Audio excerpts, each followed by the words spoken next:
Welcome, everybody, to another episode of The Strick. We're here today with Jim Scott. You are a man of many titles. Like, how would you describe what you do and who you are? Well, first off, thank you for inviting me, Bree. Big fan of the show. Listen to it a lot, and love you and Anthony. And I'm really honored to be here and very excited. At the end of the day, what I do is I just solve problems, and what that means is from a creative point of view.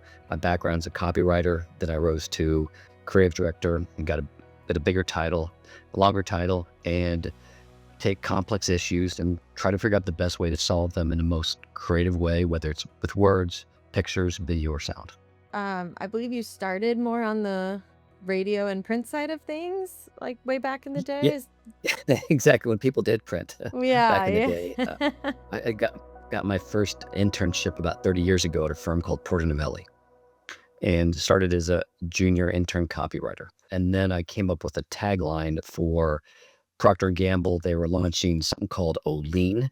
And so I came up with a tagline as an intern, and they liked it. And my boss, Jim Kingsley, who's one of my biggest mentors, said, "Hey, do you want to join the firm?" I'm like, "Sure." I was making, I think, $12 an hour at the time. So I said, yes, Nothing to lose. nothing to lose. Did it come naturally to you, or like, what do you study to be good at copy? That's a really good question. What did I study to be good at copy? There's a theory that says you don't need to go to school for it, for copywriting. But what you do need, you need to be inquisitive, you need to be quick-witted, and you need to look at a problem and figure out how to say it differently. I could say something a little bit clever. I could be kind of the smart aleck and, get somebody to smile, which is hard to do these days, about something pretty serious, or even get them to think a little bit differently about it. And one of the mantras that Jim Kingsley always told me was, first say it straight and then say it clever, because you need to understand the strategy, and then you need to figure out how to say it in a way that makes it memorable. That's great. I love that. The work has to go behind it for it to come out so clean and elegant and simple. Like, yeah, people think it's like 4 or 5 words just mashed together a lot of the time.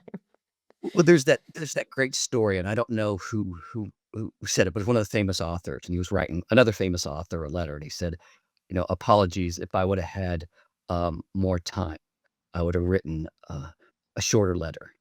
If you break that down, it's because it is very difficult to take 500 words and cram it into 8 words, and that's really where the magic happens.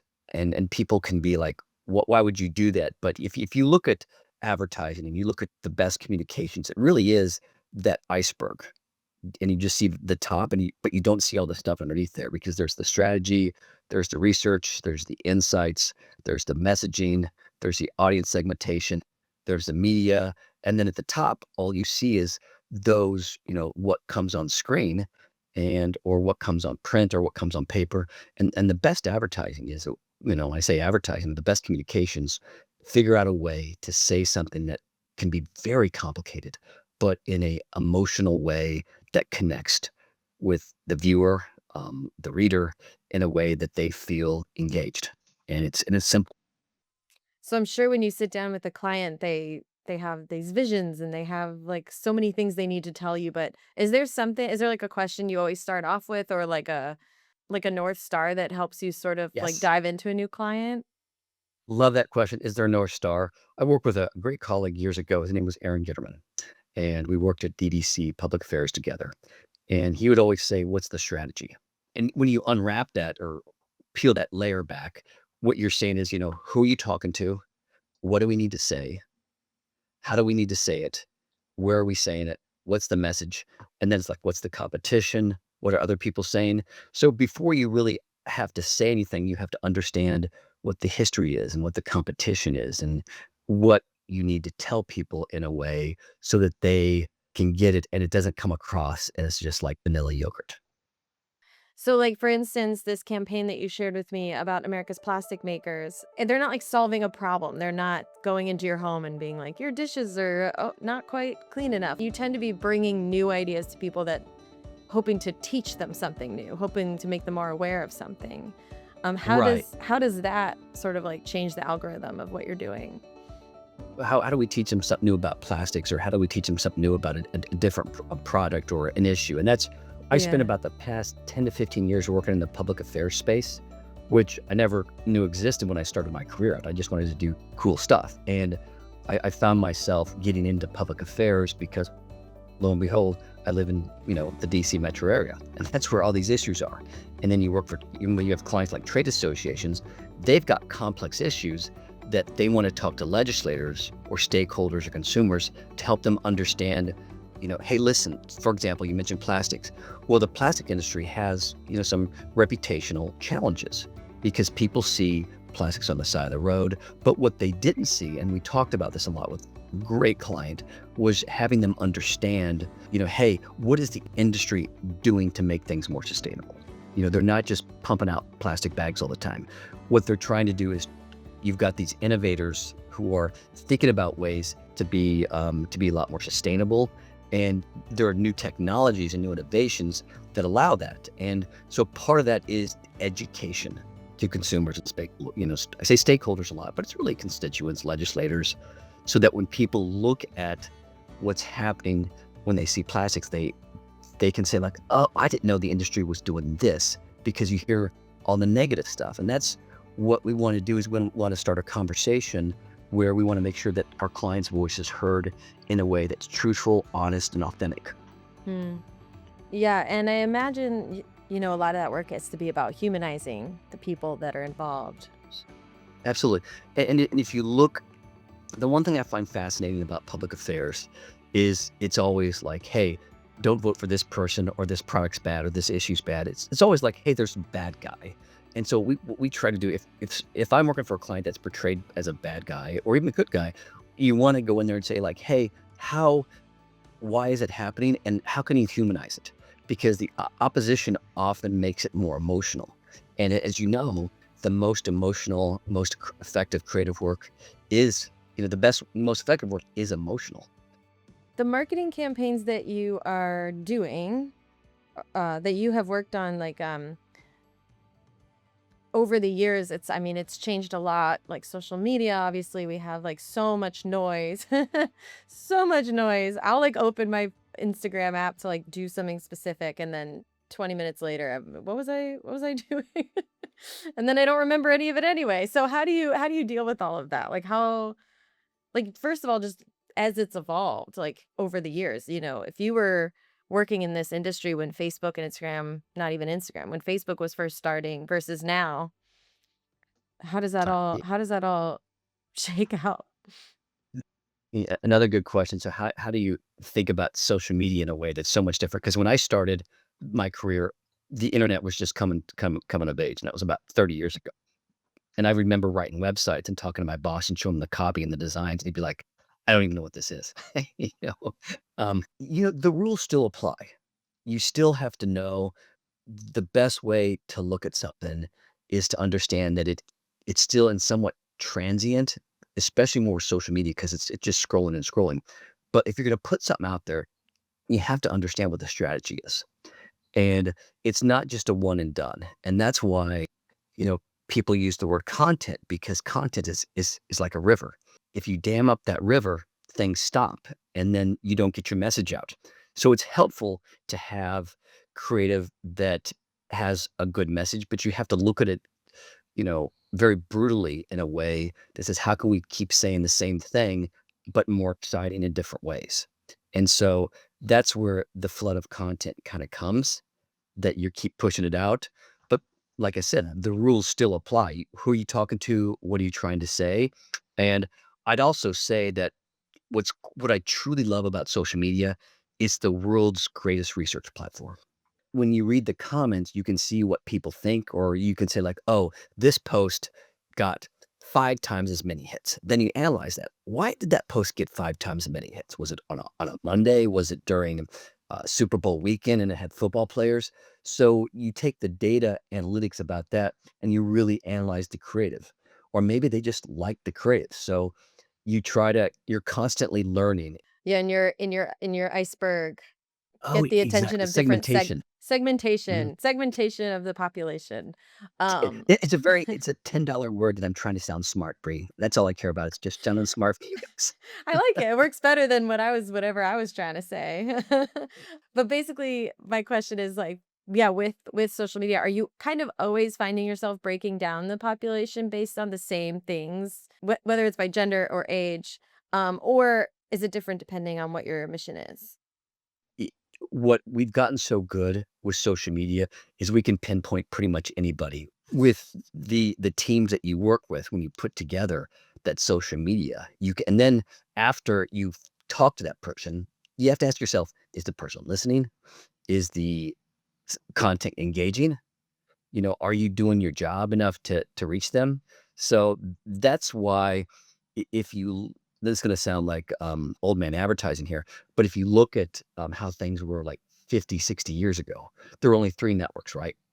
If you had All in the Family on at night, and it maybe 100 million people or 72 million watched it every night or every week, which is crazy numbers. The only time you get that many people now to watch a TV show is the Super Bowl. It's the audience segmentation is understanding who you're talking to and making sure that the media department or the media buyers, the digital strategists know where they are. And so that when you put that stuff out there, they're clicking on it, they're seeing it. It's something we run into is a lot of bigger clients, especially are scared to think outside the box or like push the creativity, or they think like, oh, our audience isn't ready for that or wouldn't be interested in that. Like, how do you navigate those conversations? Because, you can't always play it safe. It's just not going to work that way. How do you get to push them a little bit, outside the box? What I've learned and what I try to do is like, hey, especially with a new client and clients, first, number one, you have to earn their trust because it's their money that they're spending. It's also their reputation because the blowback today can be, huge. I mean, if, for example, Brie, look what happened with Cracker Barrel, that logo.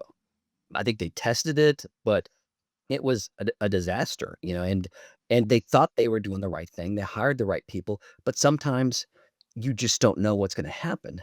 But when it comes to clients, what I like to do is really make sure you listen first.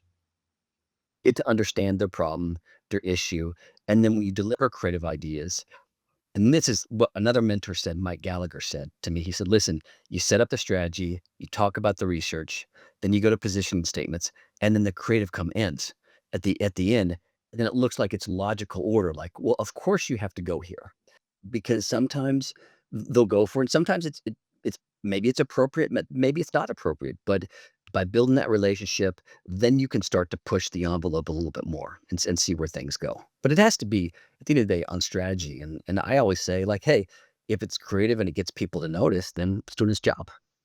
Yeah, right. Exactly. Yeah. And then the creative process starts and you involve 3 to 50 new people who have to get in on your vision and deliver. Yes, and that could be difficult because the more there's a philosophy sometimes that everybody has to put their thumbprint on an ad or a piece of creative, and that can be a disaster. Creative is a process because it's not just a sprint. Because when you present the work, then you have to execute the work, and then your boss may have to sell it to his or her boss. And then what if they have to sell it to the board? And if they got comments or changes, in some ways, when you're young, you're kind of full of yourself, which I sure was. And it's like, no, no, the client's always wrong. But I found that attitude really didn't work. So I had to mature quickly. And I know it's a shocker, right? But when a client says something, you're like, okay, you want to repeat what they say. Okay, I see that you're saying that the message is coming across as maybe a little bit too edgy. I'm just going to use that word. Maybe we need to soften a little bit. And then there's sort of you kind of meet in the middle and then you offer options. And then once, if a client knows that you listen to them and you really have their best interest at heart, generally things go really well for you. And that's always been my experience over my career. Is the best work I've ever done has developed over strong relationships with clients. Yeah, yeah, because I mean, you're a party of one. Like with editing, especially, you'll get a note about the edit, and it's like, well, obviously, I'm going to disagree with them because I made it the first way that they didn't like. So Right. I thought the first way was great. um, and so yeah, so being able to build off even just a second party, never mind someone who has like even more of a stake in it than you. I'm sure you have to like learn that patience because it is ego driven. Like you're creating something out of nothing, and then they tell you it was wrong or it should be different. It's a good feedback loop, but you do Well, have to adjust to it. yeah, but and, you're passionate, I'm passionate. People get involved in the creative industry because they're passionate people. It's not like they want to do a job that, we're not accountants. It's just like it's all numbers. It's like, well, here are the facts. Creative is very subjective. And so, these people are very creative. They know their business better than I do. And so let's just try to deliver it and, have fun in the process. I have a note here, it just says starting own consultancy. When did you start your own consultancy? A few weeks ago. So Okay, brand okay, new, great, okay. Yeah, it's new. just came out of the bloom, Bree. That's Okay. why I'm old.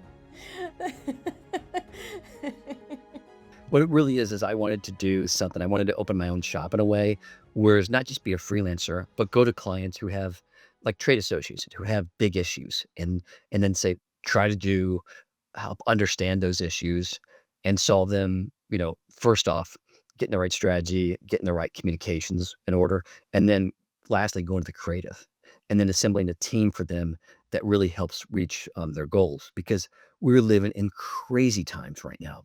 Oddly enough, I started my career at a PR agency, Portobello, and I was in the creative department, and started as a creative, as a copywriter, and I work with designers, and so you're never gonna find me writing press releases per se, but what we would do, we would talk to clients, and it was a pretty cool approach to how they looked at business, that if a client had, a problem, they just don't need to solve it with public relations. They need to figure out how copy and design can supplement that idea because you want to show the visuals to it because the world was changing back then in the 90s and everything became a lot more mass media. Now I consider myself media agnostic, but PR is a very large component of it. I mean, I think they call it peso. You know, um, public. There's paid, earned, social, and owned. Peso. Paid is, advertising, whether it's, display, whether it's online or whether it's on TV, radio. Then there's earned, which is more of the public relations. Then there's social, which is what we talked about. And then there's owned, which is the stuff that you own that you produce, like websites and stuff, or maybe if it's an event. So that's how they categorize stuff. And I would say that earned media or public relations is just one of those prongs. Mm, yeah, I like it. Have you decided what you're gonna name your consultancy?